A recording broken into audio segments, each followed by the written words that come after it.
देश की राजनीति में बिहार हमेशा से सेंटर ऑफ अट्रैक्शन रहा है। बिहार में चल रही योजना और फैसले देश की राजनीति को अफेक्ट करते हैं। हाल ही में अपने वोट बैंक को खुश करने के लिए बिहार में सरकार ने जातिगत जनगणना करवाई। इस कास्ट सेंसस ने देश भर की राजनीति में उबाल ला दिया। अब इसी कास्ट सेंसस पर यह रिपोर्ट देखिए।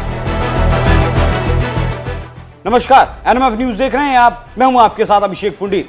दरअसल बिहार विधानमंडल का शीतकालीन सत्र के दूसरे दिन सदन के पटल पर जाति आधारित गणना की आर्थिक रिपोर्ट पेश कर दी गई। रिपोर्ट में बताया गया कि बिहार में कुल 2,76,68,930 परिवार हैं, जिसमें से 94,42,786 परिवार गरीब हैं। ये कुल परिवारों का 34.13% आंकड़ा है। इस गणना के हिसाब से बिहार में सामान्य वर्ग के कुल 43,28,282 परिवार हैं, जिनका 25% से ज्यादा हिस्सा गरीबी में जीवन यापन कर रहा है। बिहार में 34.13% लोग गरीब हैं, यानी इनकी आय 6,000 रुपए से भी कम है। बिहार में गरीब परिवारों के आंकड़े पर अगर एक नजर डालें, बिहार में गरीब परिवारों का आंकड़ा पिछड़े वर्ग में 33.16%, सामान्य वर्ग में 25.09%, अति पिछड़ा वर्ग में 33.58%, अनुसूचित जाति वर्ग 42.93%, अनुसूचित जनजाति वर्ग 42.7%।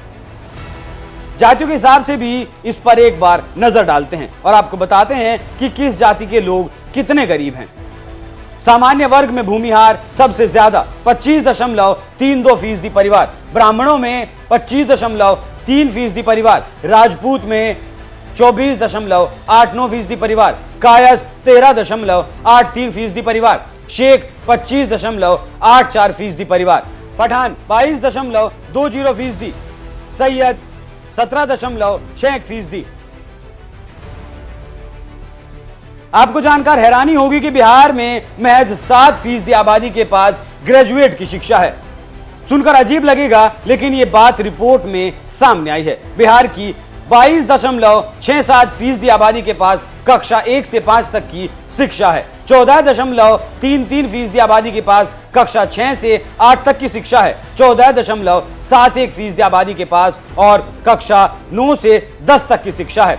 9.19% आबादी के पास कक्षा 11 से 12 तक की शिक्षा है और 7% से ज्यादा आबादी के पास ग्रेजुएट की शिक्षा है। इतना ही नहीं, इस रिपोर्ट ने कई ऐसे खुलासे कर दिए जिसने नीतीश के 18 साल के कार्यकाल पर सवाल खड़े कर दिए। बिहार में 19% आबादी ऐसी है जिनकी मासिक आय 10 से 20,000 रुपए प्रति महीना है और 20 से 50,000 मासिक आय सिर्फ 16% आबादी की है। 50,000 से ज्यादा मासिक आय वाले 9% परिवार हैं, जबकि 6,000 मासिक आय वाले 25% लोग हैं। बिहार में जो आंकड़े सदन में पेश किए गए हैं, उसमें से एक और अहम बात सामने आई है। आंकड़ों के मुताबिक बिहार में सबसे ज्यादा नौकरी यादवों के पास हैं। बिहार में 2,79,538 नौकरियां अकेले यादवों के पास हैं। दूसरे नंबर पर भूमिहार लोग हैं। भूमिहारों के पास 1,87,256 नौकरियां हैं। बिहार में कुशवाहा के पास 1,12,106 नौकरियां हैं। कुशवाहा की कुल आबादी का 2.04% हिस्सा सरकारी नौकरी में है। बिहार में सबसे ज्यादा मजबूत कुर्मी है। संख्या बल में कम होने के बावजूद कुर्मियों की कुल आबादी का 3.11% हिस्सा सरकारी नौकरियों में है। कुल 1,17,171 सरकारी नौकरियां कुर्मियों के पास हैं। इसके अलावा ब्राह्मणों के पास 1.72 लाख सरकारी नौकरियां हैं। राजपूतों के पास 1.71 लाख सरकारी नौकरियां हैं और कायस्थों के पास 52,000 से कुछ ज्यादा सरकारी नौकरियां हैं। सबसे ज्यादा कायस्थों की 6.68% आबादी सरकारी नौकरी में है। बिहार सरकार ने जैसे ही रिपोर्ट पेश की, वैसे ही राजनीति में खलबली मच गई। पक्ष विपक्ष में आरोप प्रत्यारोप का सिलसिला शुरू हो गया। इन सब के बीच पूर्व सीएम जीतन राम मांझी ने तो एक अलग ही आरोप लगा दिया। उन्होंने कहा कि कोई भी अधिकारी क्षेत्र में गया ही नहीं, टेबल से सारे काम निपटा दिए गए। उन्होंने अपने सोशल मीडिया एक्स हैंडल पर एक पोस्ट किया और लिखा कि वार्य जातिगत जनगणना सूबे के 45.54% मुसर अमीर हैं, 46.45% भुइयां अमीर हैं। साहब, सूबे के किसी एक प्रखंड में 100 मुसर या भुइयां परिवारों की सूची दे दीजिए जो अमीर हैं। आप चाचा भतीजा को जब जनगणना कराना था तो फिर कागजी लिफाफेबाजी क्यों? सूबे में जनगणना के बहाने खजाने की लूट हुई है।